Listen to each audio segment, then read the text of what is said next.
Alright, hello to the gamers. Welcome back. We're talking about more politics stuff. Thankfully, thank God, nothing major happened over the weekend. Now we get to talk about debates yet again.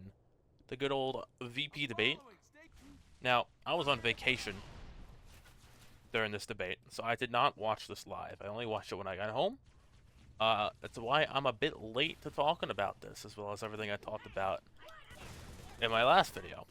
But overall, this debate felt like a complete inverse of the last one. It feels like logic actually applies to who won. No one has to do any gymnastics. There's no viral moments that don't make sense that go viral. It all is really by the books. So first I want to talk about the whole setup, the whole lead up to this debate. Because both JD Vance and Tim Walz, they were not really that well known. They weren't like famous like Trump is. Kamala's not famous, but she's well known for the most part. So most people knew both of these, considering one was president for 4 years and the other was vice president for the last 4 years. Since both Vance and Walz got announced as the VP picks on their ticket, there's been a lot of storytelling going on by the media, trying to, get these stories out and craft narratives around both of them to try and define who they are.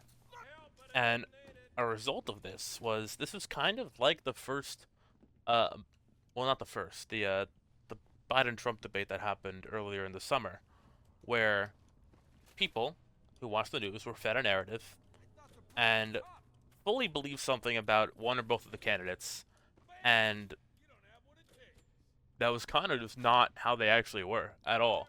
I mean, with Trump and Biden, everyone's like, "Oh, it's gonna be good." Biden's sharp as a tack, as people say, and then, oh no, he's fucking dead as a dog on stage. Let's talk about what happened with Vance. Why don't we? Now, when he got picked, I mean, this was what, a day or two after the assassination attempt. It was, wild times this summer, but it was an interesting pick. I didn't, never heard of him, and the reactions seemed very mixed. I definitely fell victim to the narrative that he was a terrible pick, the worst pick that Trump could have ever done, and that it was going to completely crater his campaign, especially since it was right after the assassination attempt. All the momentum was gone because he was so bad. There were so many better picks. I mean, the amount of hit pieces that were coming out on him for weeks was absolutely insane. Just talking about a few, there's the whole, calling him weird. People hate, I guess, I don't know, I actually don't know if he wears eyeliner, but apparently it looks like he does. So people have lashed onto that. There's a whole story involving a couch. If you know, you know. That was completely false. The whole fact that, he scared women, women were, like, put off by him. And that was mostly coming from the left. Now, from the right, there were even more hit pieces and narratives about him. The fact that he didn't like Trump at first and then came around to him. So, there's a whole thing on the right where if you don't like Trump at all and don't suck his cock 24/7, you shouldn't be anywhere near government, which is crazy. Second, the fact that he's married to someone that's Indian, and wow, I did not expect to see it that much fucking racism in 2024, like actual real racism, not like the I'm grasping at straws. No, people were genuinely upset that he's married to someone that's not white, which is crazy. It was a bit eye-opening. And also the fact that he wasn't like one of the picks that I guess that the hardcore MAGA people really wanted. Everyone's like, oh, he's a deep state asset. He's a billionaire's pick, since his whole history with Peter Thiel and all of that interesting stuff. That's a whole can of worms that I'm not qualified to speak on, because I don't know much about the guy. I don't know much about Thiel. I don't know much about his businesses. I know he's like conservative, one of the only conservative billionaires that exists. So, very interesting. So you have all these narratives about the guy that he's just weird, he's a freak, he's a creep, all this like everything. But then once you hear the guy speak, it's like, oh no, that whole facade actually just completely crumbles down. Especially because he's consistently been doing what you could be considered as like as hostile interviews and like very heated environments. You know, at every rally, he'd be taking questions. He'd be going to like the Lions Den, the New York Times, CNN, MSNBC. He'd be talking to these journalists every goddamn day, and he would still come out looking pretty good. He seems level-headed, intelligent. I mean, the dude went to fucking Yale Law School. No shit. He's good at debating. He's good at talking. He's 40 years old too. That's like one of the youngest people on the presidential ticket I think we've had. He's definitely one of the most intelligent we've had, maybe since Obama or Clinton. At least good at speaking. So yeah, it's no surprise that he was going to do well, but that was not the expectation set by some people in the media, and by some I mean a lot. Now, moving on to Tim Walz, I don't have that much to say about him, considering he was definitely a late pick, considering the whole switcheroo with Harris having now to become the actual presidential nominee, and there's a whole shit show of we got to pick somebody. And he was, I think it was one of the least known out of the list. There were a lot of options going around, and I think most people just didn't know a ton about the guy, except that he was governor of Minnesota. The only thing I remember from that whole fiasco was that it seemed that Shapiro, the governor of Pennsylvania, was probably the best pick, the most competent, a good speaker, governor of a swing state. But they didn't go with him because it didn't want to piss off a subset of the Democratic base that is very rapidly anti-Israel, and the fact that he's Jewish would not play well with that. And of course, it's not just that he's Jewish. I think he is also like extremely pro-Israel, as far as I know. I mean, I don't know. I haven't looked much into the guy, but I think it's clear to everyone that that is why they didn't pick him. And instead went with Walz, because I think everyone on the short list, anyway, was a white guy. Same with Biden going for Kamala in 2020. They needed a subset of the vote, and of course they were going to go with a white guy. I think that was the smart play, and it makes sense. But it is crazy that they didn't pick anyone from like a real swing state. I mean, hell, this might have just pissed off enough Wisconsinites who hate the smug fuck Minnesotans. Do not vote. That's a bit of a joke, but hell, there might be one, and if there's one, then I'm technically right. What the fuck are you doing? Can you drive? Can you fly? Fucking Pelicans, man. You can't have shit on the ark. I mean, other things about Walz, I know he served in the National Guard, in the military. I know there's some controversy with that, but he did serve, just like Vance. They both did time in the military, so, that's good. I know he did some stuff in Minnesota when he was during COVID that I may not like a lot. I don't really know much else about that, except he seems like the normal Midwestern lib type. And Minnesota is the more extreme version of that, because somehow they're more annoying than the lib types that exist in Wisconsin, especially the capital, Madison. That's just extremely smug and annoying. And somehow Minnesota beats them at their own game. Not even talking about policy, just like the personality, the aura. So I don't know. I had a pretty roughly neutral opinion on the guy, just like on picks alone. I'm like, okay, this makes sense. But he hasn't done many interviews or podcasts like Vance has done. But that seems to be a common theme on the Harris ticket, just avoiding interviews or avoiding talking whatsoever. So I'm not surprised that he's doing the same thing, even though I think he definitely could have used the experience, because nobody really knew how he was going to do in a debate environment. I mean, you saw his I wouldn't really listen to the rallies. I think I watched like the first time he appeared, and I saw him speak, and I'm like, oh yeah, no, he can do a good speech. He can do that. That makes sense. That's good. That's good. Now, the only narrative that seemed to be pushed about him from the media was, the whole he's a man, he has guns, he hunts angle, because that is the one demographic that the Harris campaign is doing dreadful with. But I really don't think that has done them any favors. I don't think anyone is going to be voting for Kamala based off of the fact that Waltz hunts and has a gun. I mean, clearly not, because they're so desperate they have to keep putting like Men for Kamala ads. I mean, did you see the latest one? That was, I don't know who is running this campaign. It's shocking how bad that ad was. Anyway, going into the debate, I don't think there were really big expectations either way. At least towards Waltz. I think it was expected he was going to beat Vance just because of the narratives built up around Vance instead of about Waltz. Oh god, these hunters. Oh no.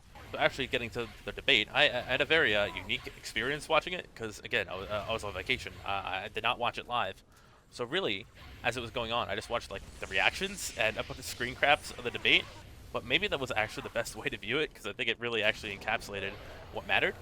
And, you know, the one photo that really showed what was going on that night was the one photo of Vance looking at the camera like Jim from The Office, and then Waltz looking like he was bugging out. I mean, to be fair, he looked like he was bugging out for the whole debate, which was crazy to see. I didn't expect that. Again, it really does matter how you look on stage. Unfortunately, like, policy is part of it, but how you look and how you talk is really important. You know, I heard about the whole Vance fact-checking the moderators and, you know, going toe-to-toe with them, and the fact that Waltz kept just like agreeing with Vance and nodding a lot. But I think that was more because of Vance's rhetoric of just being very civil and saying, you know, yeah, we agree, and it turned into the Waltz doing the same damn thing. Yeah, Waltz kept writing down a lot of notes, and the reaction online while that was happening, it seemed pretty clear that Vance was absolutely crushing it. And you know, again, people were shocked at his performance because all they heard leading up to that was that he was weird. Meanwhile, the dude has a fucking law degree from Yale. The dude knows how to debate. I think a lot of people were also surprised at how civil it was, especially compared to the last debate. I mean, come on, it was two guys from the Midwest talking. It's a lot different than a New York mob boss type versus SF San Francisco girl boss type. Of course, one was going to be dramatic. But in terms of Vance's performance, again, it really was not shocking. Just like the Trump-Biden debate, anyone with a brain knew what was going to happen here. Anyone with a brain knew that Biden was not all there, and there was a very good chance that he was going to, like, kind of stroke out on stage. Just like anyone who's actually listened to Vance talk or give an interview knew, oh yeah, he knows his shit. He knows how to talk. He knows how to get the message across. And he's been in these hostile environments where, like, he's been put to the test in front of, like, interviewers who basically hate his guts.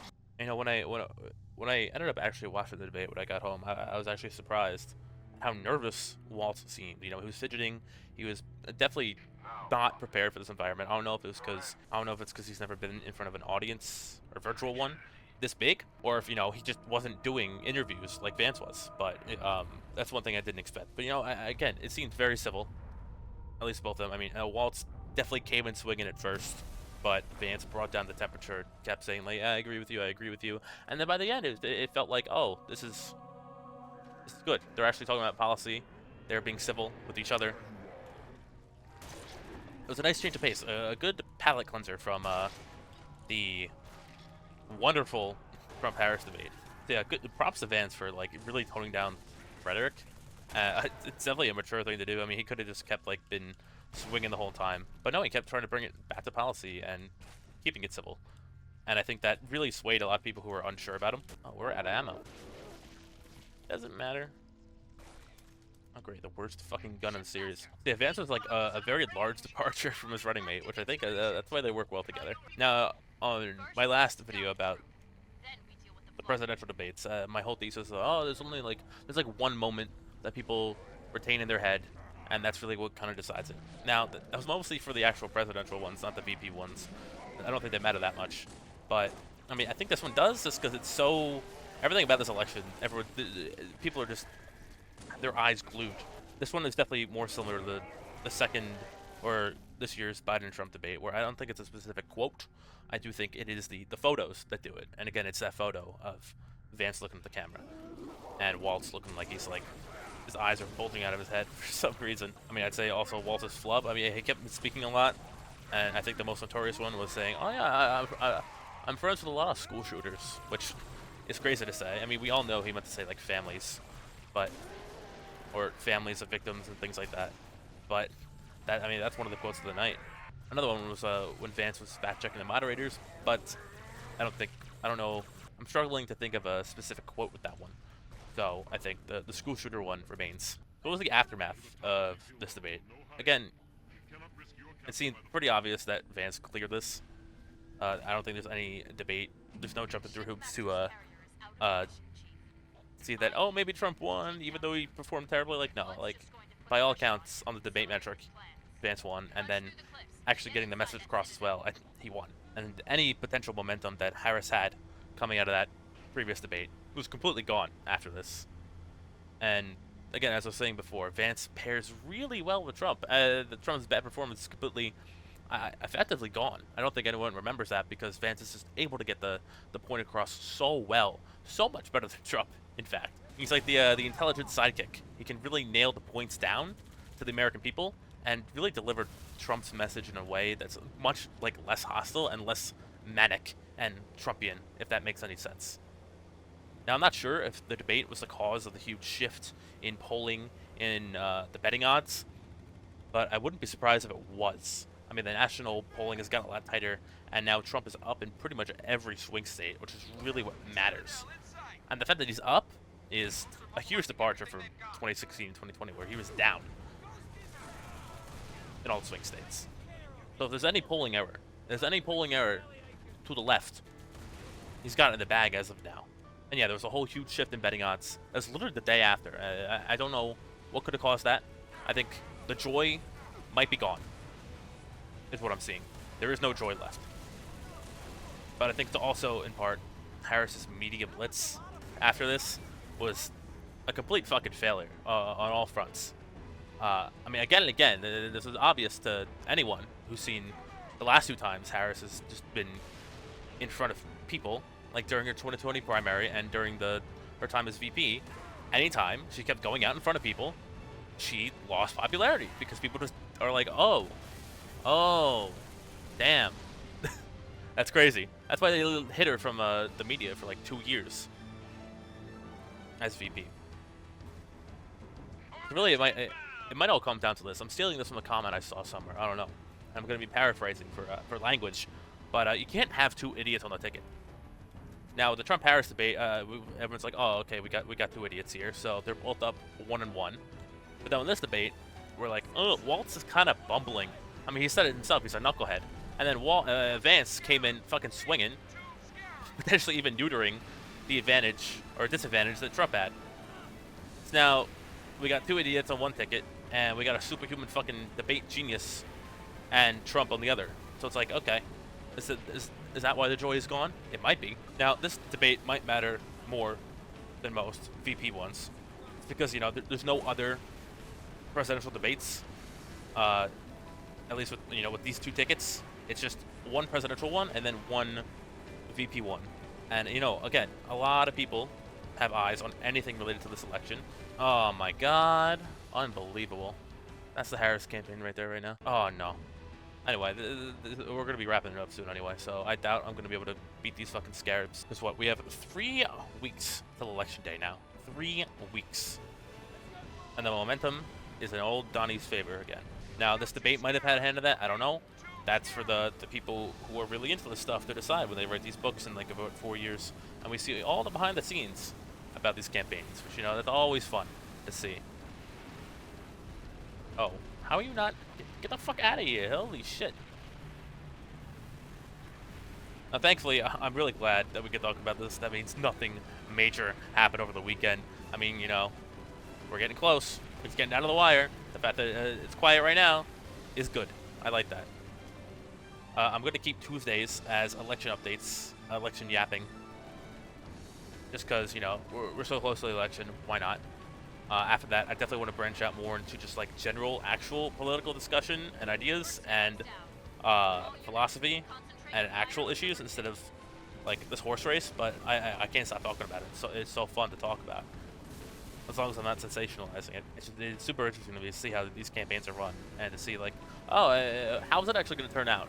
I don't know. It's super cool. But you know, I'm just ready for this shit to end. Like, we're so close. It's almost done. Just like this scarab. Come on. Come on. You're done. Oh, we're so back. Beautiful. Anyway, Arbiter. Arbiter. Arbiter.